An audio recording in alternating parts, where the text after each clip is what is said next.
Boa noite, muito boa noite a todos. Olá novamente. Eu sou Raíra Pureza, sou médica cardiologista da Cardiologia Intensiva e estou aqui no nosso terceiro dia da nossa super jornada em emergências cardiológicas na prática. Então vem comigo, acompanha aí todas as aulas. Quem perdeu tá salvo no feed, então ainda dá para rever, tá bom? Entra também no grupo do WhatsApp, já pega o seu e-book, o resumo das aulas. Está disponível no grupo do WhatsApp. E como que eu entro no grupo do WhatsApp? O link está na bio, tá?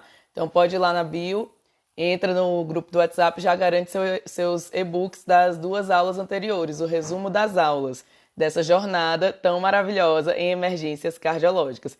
Bem-vindo a todos que estão entrando. Olá, gente, sejam muito bem-vindos. Se quiser, boa noite. Se quiserem já dizer de onde vocês são, se tem algum médico aqui, já encaminha para um colega médico, que é uma aula muito importante para os médicos, tá? Se você é médico, quanto tempo que você é formado, se já dá plantão, vai atualizando aí a gente, tá?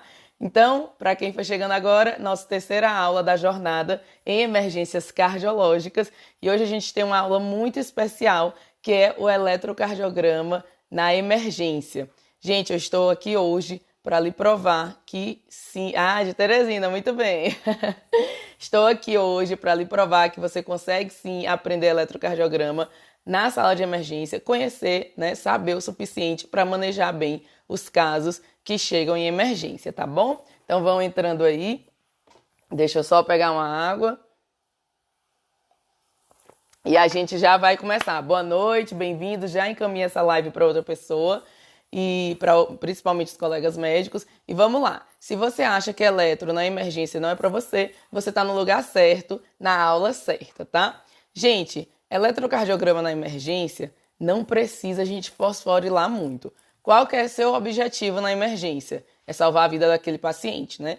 O paciente em situação de emergência, por definição, ele tem um risco iminente de morte. E isso vai ocorrer nas próximas horas ou até mesmo próximos minutos, se você não interromper o processo que está levando o paciente a isso, a uma parada, tá? Então, o paciente instável é um paciente que está uma etapa antes de uma parada cardiorrespiratória. E aí você tem que rapidamente identificar o que está acontecendo, tomar a conduta adequada e interromper esse processo de deterioração do quadro.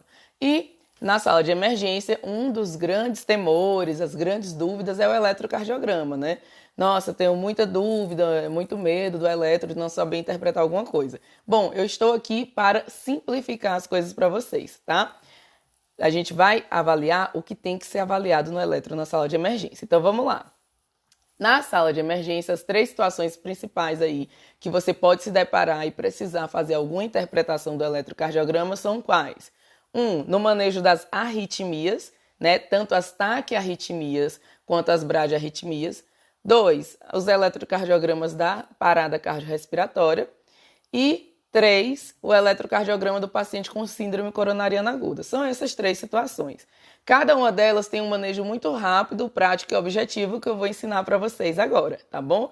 Então, boa noite, quem está chegando, bem-vindo. Essa é a terceira aula da nossa jornada, super jornada em emergências cardiológicas. E hoje a gente vai falar de eletrocardiograma na emergência, tá? Não vem com, ai, Raíra, eu odeio eletrocardiograma. Não, eletro não é para mim. Gente, eu vou provar o contrário para vocês. Vocês vão sair daqui hoje sabendo sim o que precisa avaliar e entender no eletro para conduzir muito bem um paciente em emergência cardiológica. Então vem comigo que a gente vai dominar as emergências cardiológicas para você perder o medo do seu plantão. Boa noite, sejam muito bem-vindos. Então vamos lá. Dessas três situações que eu coloquei aqui, o eletrocardiograma na emergência, né? Taquiarritmias e bradiarritmias, eletrocardiograma da parada cardiorrespiratória e a síndrome coronariana aguda. São as três situações. Vamos falar de cada uma delas. Vamos começar com as taquibradiarritmias. Eu vou começar logo aqui com o mais desafiador. Você vai dizer, nossa, Raíra, você vai me explicar em poucos minutos taquibradiarritmia de uma forma tranquila que eu vou sair daqui entendendo. Vou. Esse é o desafio e vamos lá. Vou te provar, sim, que é possível entender e conduzir de forma tranquila esses pacientes.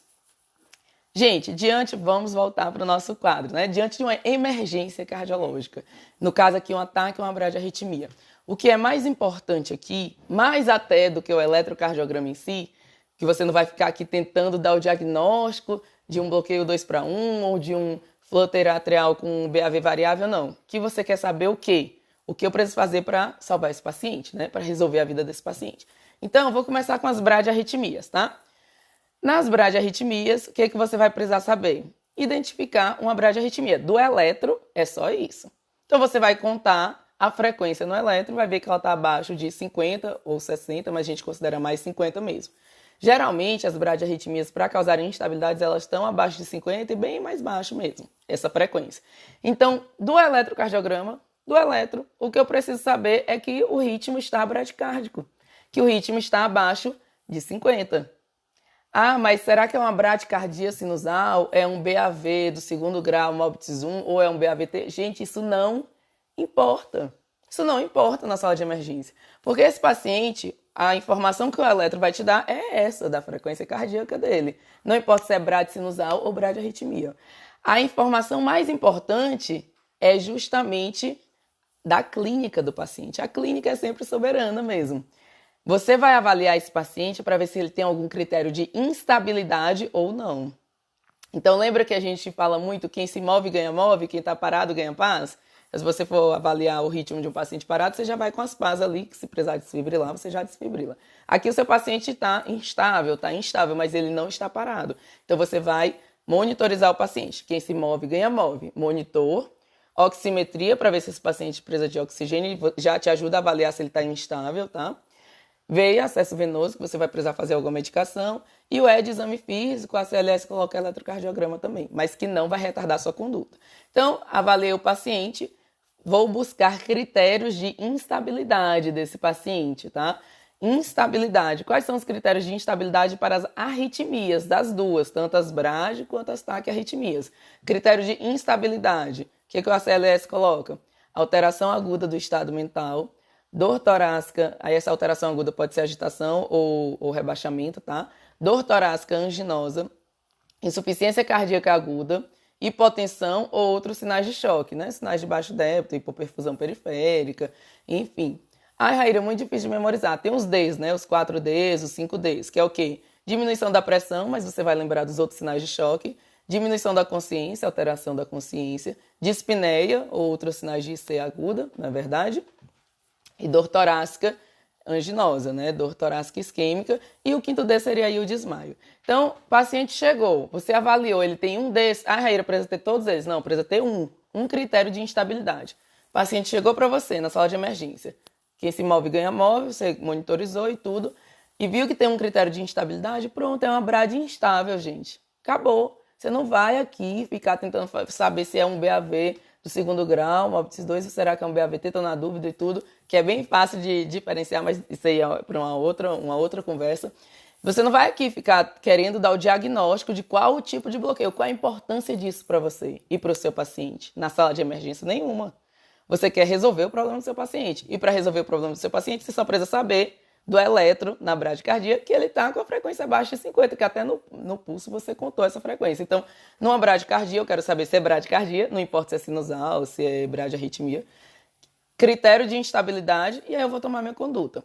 O ACLS coloca a atropina, né, 1 miligrama, pela nova atualização, e se for refratário, que a gente sabe que geralmente nos bloqueios avançados não vai responder, né, com a atropina, ou no coração desnervado, que é o que? O coração transplantado. Então você faz a atropina, se não resolver, que nos bloqueios avançados realmente não deve resolver, você vai para o próximo passo, que pode ser um marca-passo transcutâneo, tá? Que não é o transvenoso. Você vai passar um tempo fazendo antisepsia, passando central, tentando locar, não. Marca-passo que salva vidas é o transcutâneo. Vai implantar, entre aspas, né? Vai colocar as pás, os adesivos do marca-passo transcutâneo, a mesma posição da desfibrilação, ou vai usar epinefrina em BIC ou dopamina em BIC, tá? Em bomba de infusão contínua. É isso. Então vamos lá. A gente está aqui no começo da nossa aula, as 3 caixinhas da aula, né? Eletrocardiograma na emergência, ou é uma arritmia, que eu vou ter que manejar, identificar e tratar, ou vai ser um eletro da parada, ou vai ser um eletro de um paciente com síndrome coronariana aguda. Na parte da arritmia só tem 2, bradiarritmias. Eu tenho que saber se está bradicárdico, frequência abaixo de 50. Aí eu vou avaliar critérios de instabilidade. Se tiver instabilidade, eu vou partir para a conduta. Atropina não resolveu, marca-passo, ou epinefrina, ou dopamina, certo? Não entra aqui, onde que entrou aqui você ter que saber que era um BAVT? Não entrou. O paciente está instável, acabou, vou tomar a conduta. Ah, mas se for uma bradiarritmia ou uma bradicardia estável, aí que você está tranquilo mesmo, seu paciente está estável.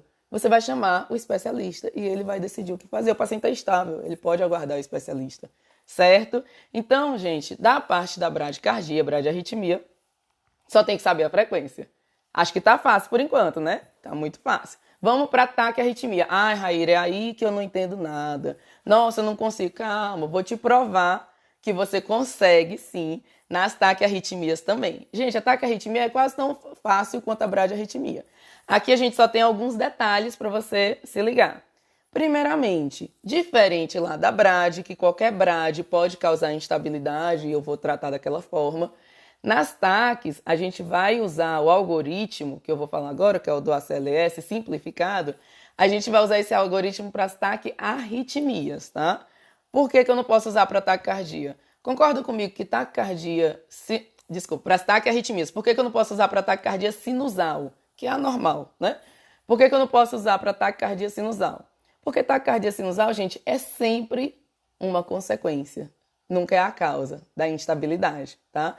Então, o seu paciente... Ai, Raíra, mas eu tô com um paciente com taquicardia sinusal com 180 de frequência e uma pressão 5/3. Mas esse paciente é um paciente pós-acidente automobilístico, perdeu 3 litros de sangue e ele tá em choque hipovolêmico, hemorrágico. Ele tá precisando de soro, de sangue e de que você estanque o sangramento dele, tá? Então, assim... Na hora que você começar a repor o volume, a frequência dele vai cair para 180, vai cair para 160, a pressão vai subindo, 7/6, 7/5, 9/6, e a frequência vai normalizando. É uma consequência, não importa se a frequência está alta, não, é uma consequência.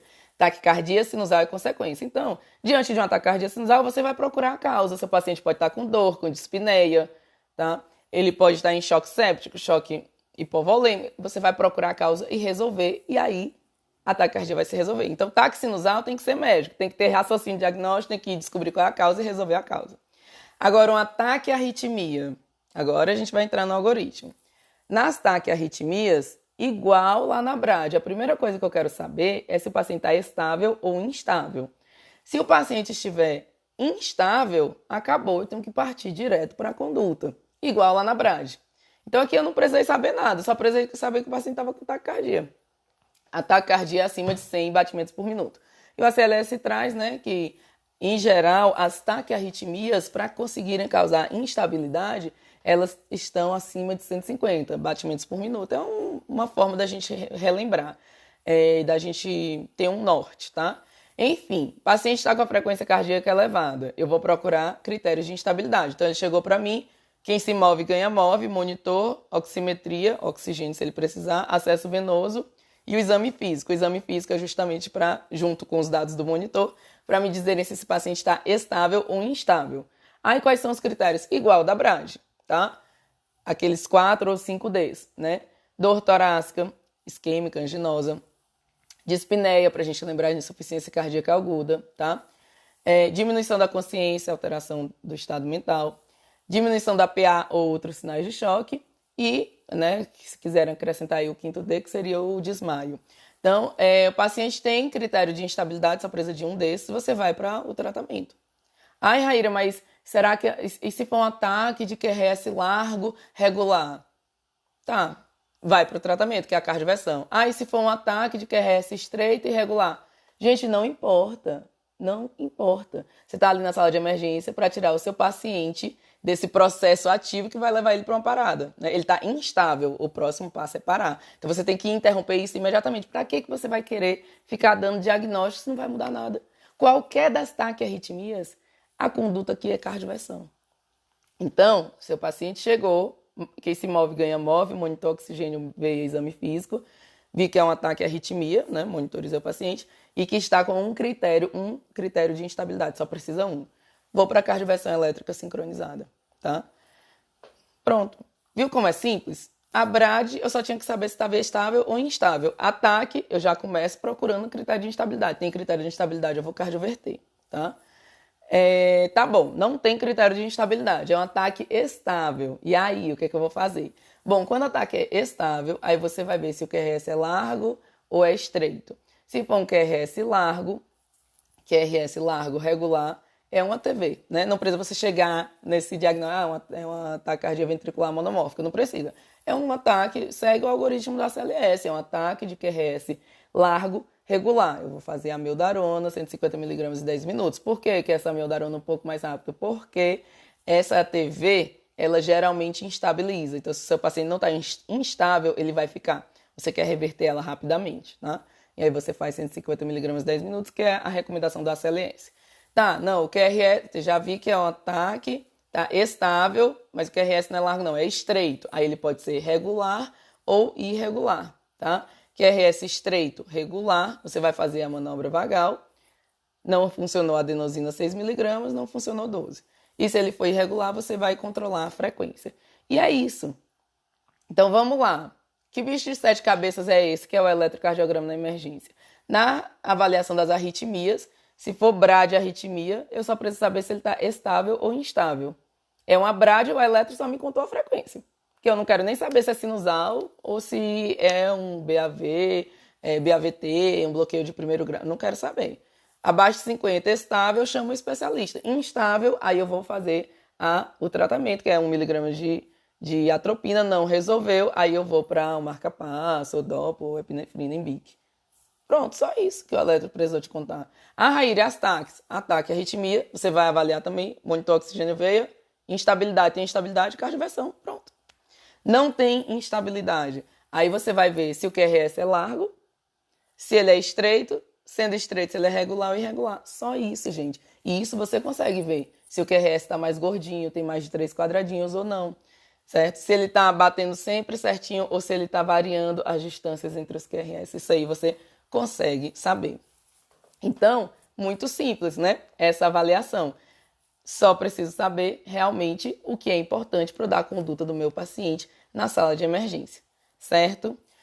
Quem tiver interesse de se aprofundar mais no eletro, não para as contas na sala de emergência, mas para aprender e para manejar em outras situações que não são de instabilidade, a gente vai abrir uma turma de mentorias de emergência cardiológica na prática, e aí lá eu tenho um módulo só de eletrocardiograma, tá? Lá eu faço várias situações práticas mesmo, realísticas, e você vai seguindo e vai treinando, e aí você pode já memorizar melhor todas essas situações, certo? Mas aqui, para essa aula, o que eu queria que vocês gravassem desse tópico 1 da aula de eletro na emergência, tá?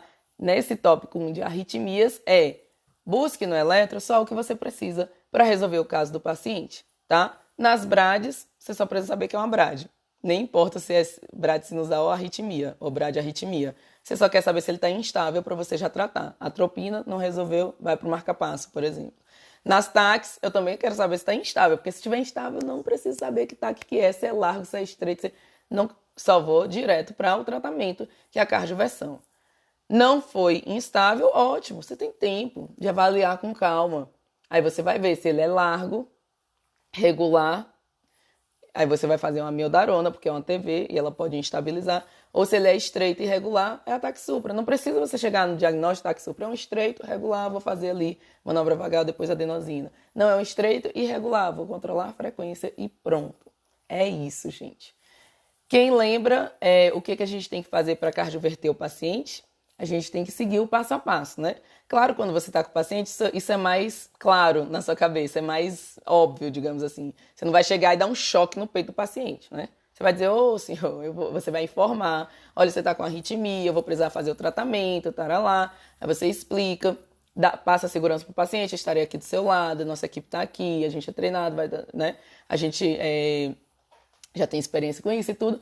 Aí você explica, tranquiliza o paciente, explica o procedimento e aí você faz, né? Vai fazer a sedação, o paciente pode ter analgesia, por exemplo, com etomidato e fentanil, tá? E qual é a dose? Isso aí a gente pode discutir em um segundo momento, tá? Ou também tem a mentoria, para quem quiser saber em detalhes tudo isso aqui que eu tô falando, mas eu tô falando aqui pelo menos o fundamental para você já usar no seu plantão amanhã. Então, vou cardioverter o paciente, vou orientar o paciente, explicar para ele o procedimento, vou fazer a sedação, tá? Vou garantir a ventilação e a oxigenação dele com o AMBU, né? Porque ele vai fazer depressão respiratória com a sedação. Vou sincronizar. Gente, isso aqui é muito, muito, muito importante. Sincronizar. Se você não sincroniza, você não está fazendo uma cardioversão, você está fazendo uma desfibrilação.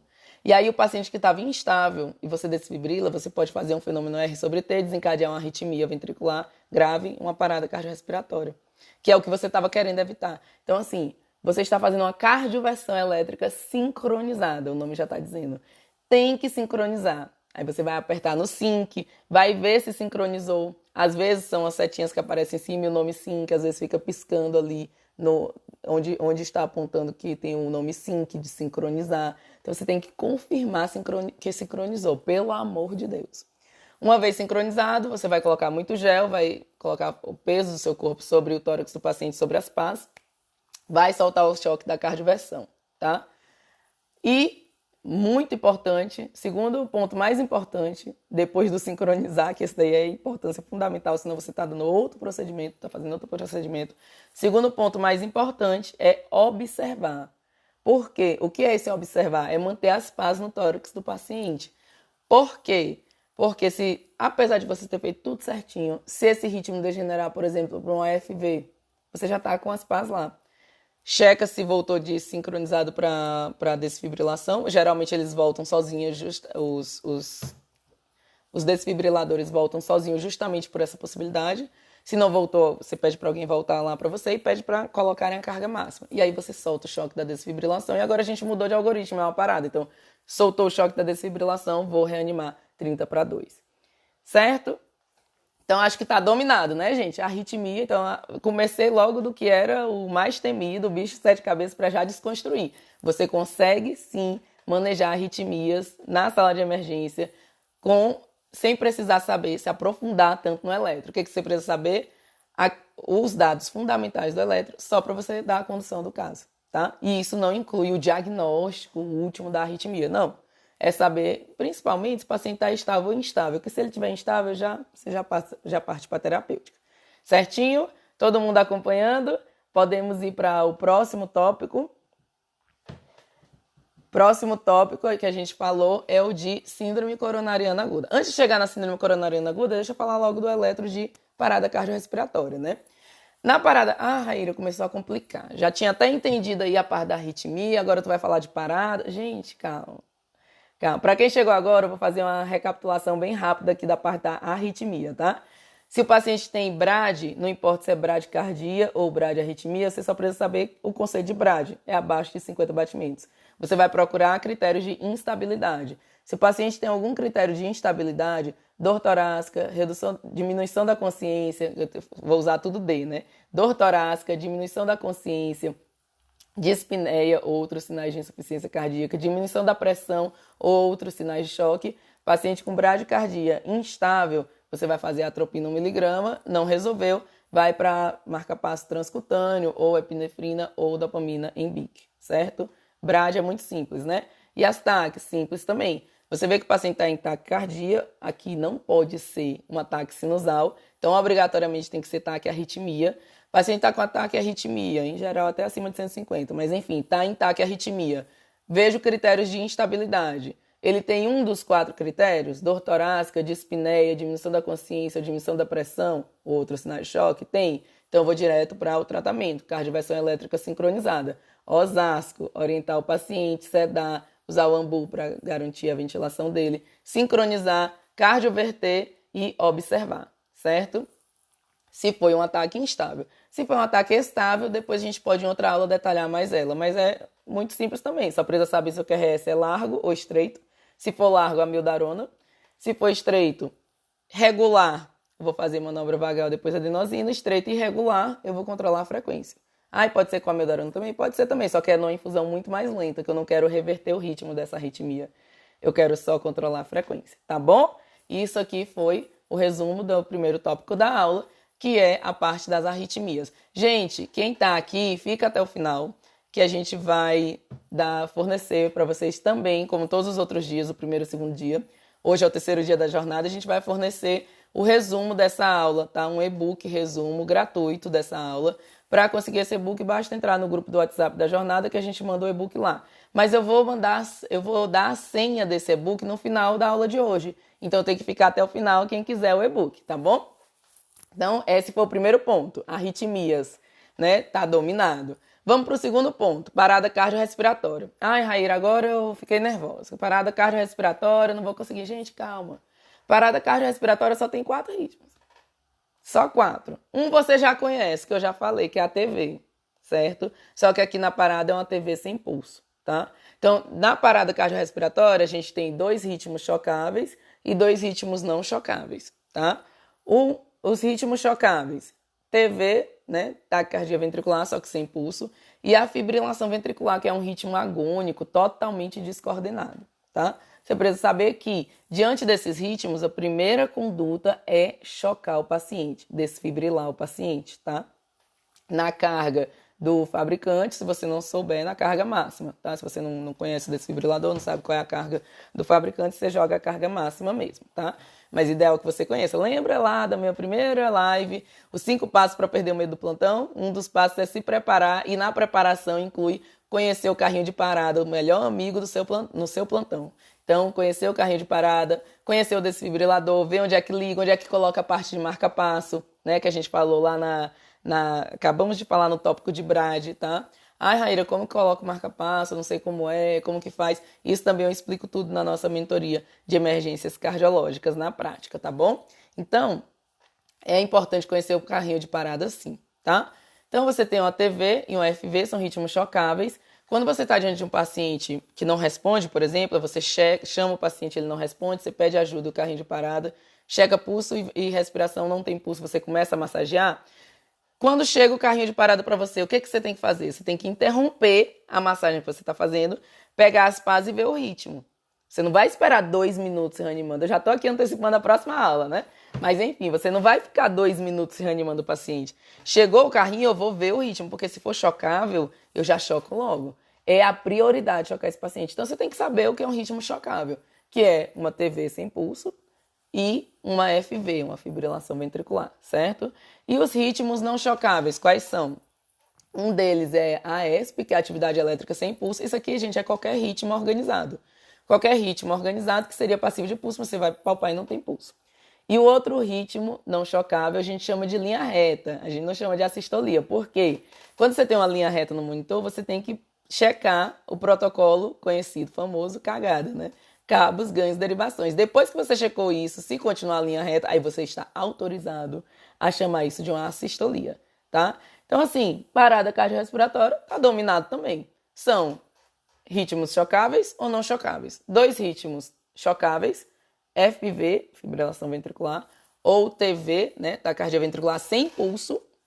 E os ritmos não chocáveis são a atividade elétrica sem pulso e a linha reta. Nunca chamo de assistolia, porque senão você vai acreditar no que você está chamando. E é uma linha reta. Depois que você checou cabos, ganhos, derivações, é que você pode chamar de assistolia.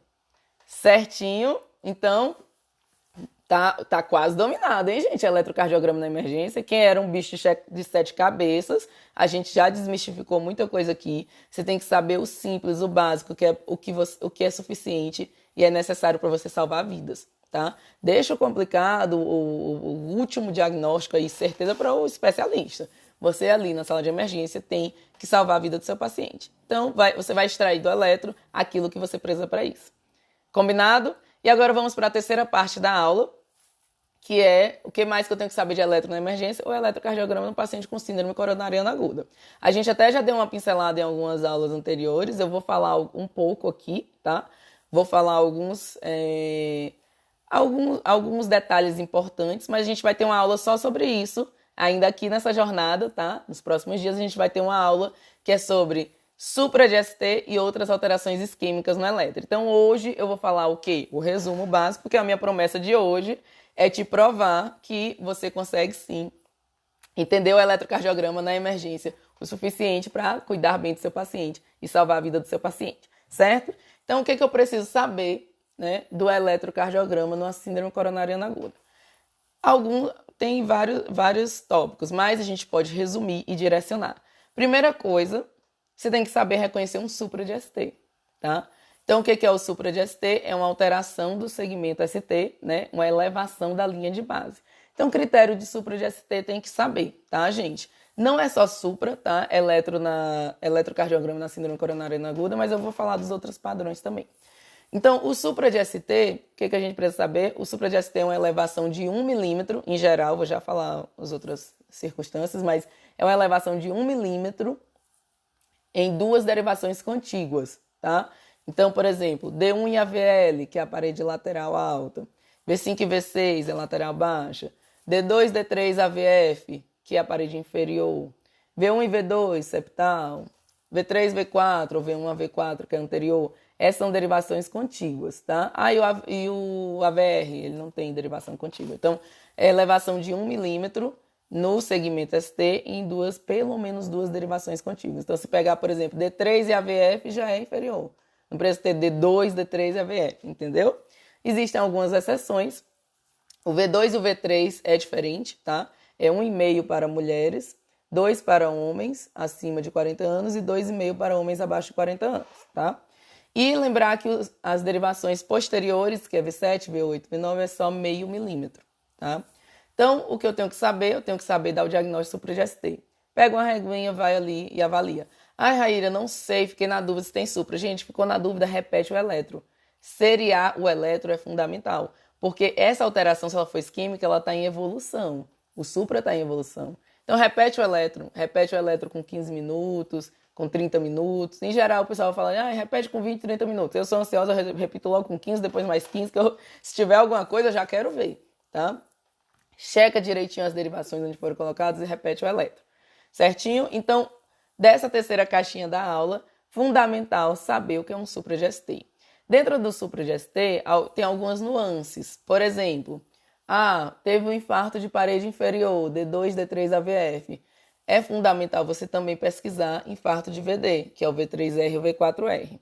E se você tem que lembrar do conceito da imagem espelho. Quando supra de um lado, a imagem que está de frente, ela pode apresentar um infra.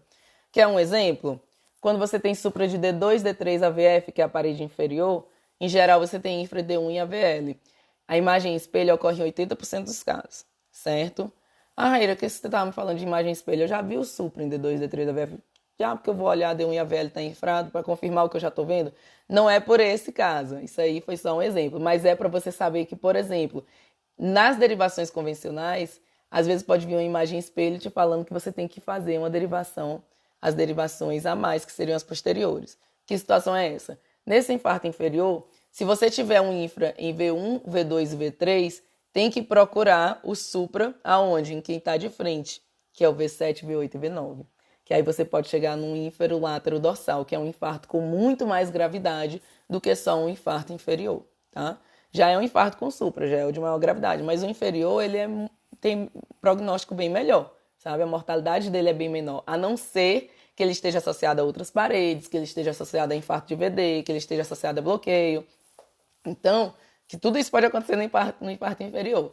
Então, é fundamental procurar, por exemplo, as derivações posteriores, V7, V8, V9, procurar um supra, lembrar que é de meio milímetro só, se você tiver um infra em V1, V2 e V3. Certo? Certinho? Deixa eu ver que horas são, eu já estou me prolongando, 20 e 34.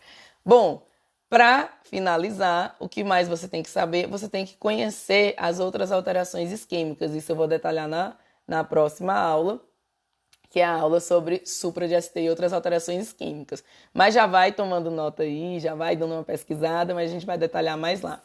Algumas alterações, como por exemplo, o paciente chegou, a gente sabe que o paciente com dor torácica vai fazer o eletro em 10 minutos, porque se tiver supra eu vou reperfundir imediatamente.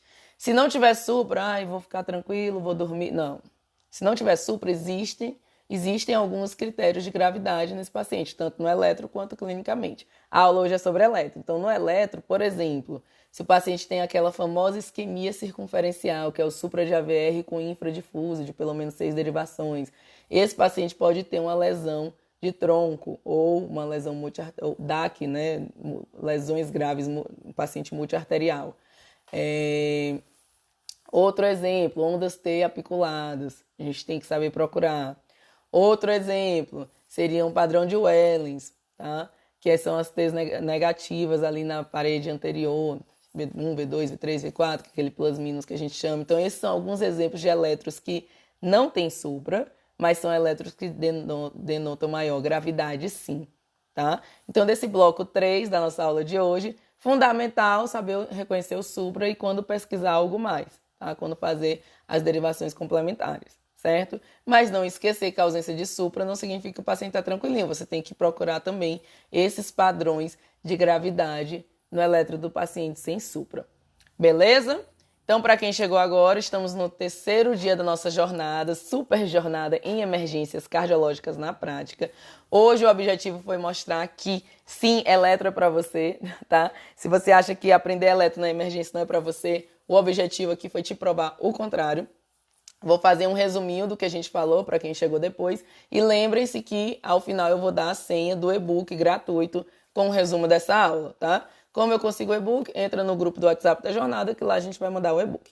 Então, hoje a gente mostrou o eletro na emergência, que não tem motivo para ter medo, para não gostar do eletro, porque tem sim como extrair apenas as informações que vão te ajudar no manejo do seu caso, certo? Nas taquiarritmias e bradiarritmias, a gente não vai querer ficar dando o diagnóstico último da arritmia. A gente precisa fundamentalmente saber, na bradiarritmia, se o paciente está instável para tomar uma conduta imediata. Atropina, não resolveu, marca passo, ou epinefrina ou dopa. Nas taquiarritmias, eu também, após fazer o MOV, monitor oxigênio, oximetria veia, eu vou avaliar se o paciente tem critério de instabilidade. Se ele tiver, não importa que ataque a arritmia, eu vou cardioverter esse paciente. Se for um ataque estável, aí eu já tenho mais tempo, mas eu vou olhar também se o QRS é largo, que eu vou fazer a meldarona, se ele é estreito, regular, eu vou fazer manobra vagal, adenosina, estreito e irregular, eu vou controlar a frequência. Primeiro bloco é isso. Segundo bloco, a gente tem que conhecer o eletrocardiograma na parada cardiorrespiratória. Eletrocardiograma na parada cardiorrespiratória. Eu só tenho que avaliar se o ritmo é chocável ou não chocável. Ritmo chocável, TV, só que aqui é sem pulso, e a FV, que é um ritmo totalmente agônico e desorganizado. E os ritmos não chocáveis são a atividade elétrica sem pulso, que pode ser qualquer ritmo, tá? Organizado, só que sem pulso, e a linha reta, que eu só estou autorizada a chamar de assistolia depois de fazer o protocolo cabos, ganhos e derivações. E o terceiro bloco dessa aula, a gente viu o eletro na síndrome coronariana aguda. A grande importância que eu queria chamar a atenção aqui é não deixar passar um supra, tá? Existem alterações isquêmicas, outras alterações importantes que a gente precisa conhecer, mas isso vai ser abordado na nossa próxima aula da jornada, então continua acompanhando aqui a jornada, tá, galerinha? Supra não pode passar. Tem dúvida? Repete o eletro. Seria o eletro. Gente, supra não pode deixar passar. Supra é igual a reperfusão. É por isso que a gente faz o eletro em 10 minutos. Tem supra, tem que reperfundir imediatamente esse paciente com o que você tiver. Se tiver angioplastia, é melhor cateterismo, né, para fazer angioplastia primária. Se não tiver e o tempo for demorar muito para a transferência, acima de 120 minutos, você tromboliza no seu serviço mesmo. Mas você tem que abrir essa artéria para salvar a vida desse paciente. Certinho? Bom, já queria deixar o convite para vocês para a nossa próxima aula da jornada. Vai ser na segunda-feira, tá? Não percam. Essa jornada foi preparada com muito carinho e ela está imperdível. Vou deixar agora para vocês a senha, tá? A senha aqui do nosso e-book, no resumo, é eletrocardiograma na emergência. É uma senha grande, mas é fácil, né? Então anota aí, eletrocardiograma na emergência. É a senha para liberar o e-book gratuito, tá? Como que eu consigo o e-book? Basta entrar no grupo do WhatsApp da jornada que a gente vai mandar o e-book lá, tá bom? Então anota a senha e aguardo vocês na próxima aula dessa jornada, que vai ser na segunda-feira, no mesmo horário, às 20 horas, tá, galerinha? E vai ter também e-book no final, com a senha ao final da live, tá certo? Tem alguém que tem alguma dúvida, que queira perguntar alguma coisa? A hora é agora. É o Cesário aqui falando, boa noite, mais uma aula importantíssima, importante mesmo. Essa aula aqui é para desmistificar o eletro na emergência. O Pedro, doutora Raíra, sou sua fã, obrigado por compartilhar seus conhecimentos. Muito obrigada. O pessoal aqui mandando de onde é, pois acho que não ficou nenhuma dúvida, então, né? Certinho, gente. Pois olha, obrigada pela presença, tá? Estou fazendo isso aqui para vocês mesmo e fico muito feliz que vocês estejam participando e estejam interagindo. Aguardo vocês na segunda-feira, às 20 horas, para a gente dar continuidade a essa jornada. Beijos, boa noite, fiquem com Deus e bom feriado.